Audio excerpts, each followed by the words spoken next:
يا مساء الفل، اهلا وسهلا بيكو. معاكو نهلة فؤاد وانت بتتفرج على برنامج خلاصة في 5، البرنامج اللي بنلخص فيه اهم واقوى الافكار في 5 دقايق وبس.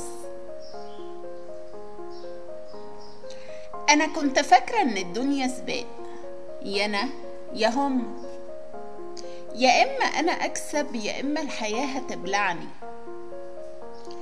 بس لما دخلت مواقف كتير اكتشفت ان التفكير ده مش بيكسب حد، بالعكس ده بيدمرنا احنا الاتنين. سألت نفسي، لو كل حد بيدور على مصلحته بس، ازاي ممكن نخرج من دوامة الخسارة؟ بنشوف نفس السيناريو ده في شغلنا، في بيوتنا، وحتى في علاقاتنا. المدير اللي بيحب يبقى دايما هو الصح، والموظف اللي بيفكر في نفسه بس، والشريك اللي عايز يكسب الجدال حتى لو خسر العلاقة، والمعلم اللي بيفرض، والطالب اللي بيقاوم. النتيجة كلنا بنخسر، بس بشكل أنيق ومحدش واخد باله. بس هل في بديل للتفكير اللي بيخلينا دايما في خصومة؟ هنا بقى بيجي ستيفن كوفي ويجاوب على السؤال ده من خلال العادة الرابعة، واللي بتقول فكر في المكسب المشترك. Think win-win، يعني فكر بطريقة يكون فيها الجميع رابح. مش معنى اني اكسب انك تخسر، ومش معنى انك تحقق مصلحتك ان مصلحتي تتنسي. التعاون مش ضعف، والتنازل اوقات بيكون وعي. في دول كتير حوالينا الإدارة العشوائية مش بس موجودة، دي بقت النظام السائد. كل طرف بيدور على أنا أكسب دلوقتي وبس،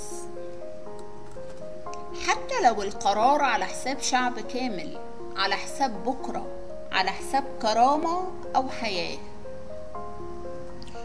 وزي ما بنشوف في الحرب بين إيران وإسرائيل، مفيش طرف بيفكر في وين، الكل بيدور على المكسب اللحظي، والنتيجة خسائر بالملايين ودم كتير ملوش تمن. تفتكروا لو كل الطرفين في الحرب فكروا ازاي نخرج كلنا بمكسب طويل المدى، مش كان حال الشعوب هيبقى احسن؟ بدل ما كان أطفال ماتوا كانوا هيبقوا دلوقتي في مدارس مش في مقابر. العادة الرابعة مش بس عن الإنتاجية، العادة الرابعة عن الإنسانية. فكر كده معايا،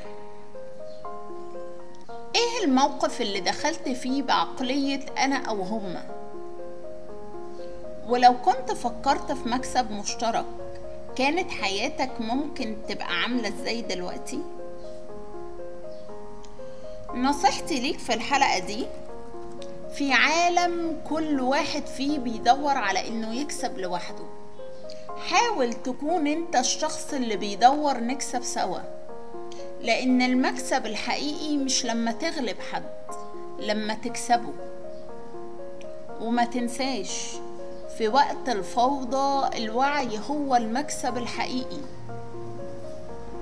وفي النهاية، لو عجبتك الحلقة ما تنساش تعمل لي لايك وسبسكرايب، واستناني في الفيديو الجاي مع مواضيع وأفكار جديدة مفيدة في 5 دقايق وبس. وافتكر دايما شعارنا أفكار مركزة في وقت محدود. أشوفكم الحلقة الجاية.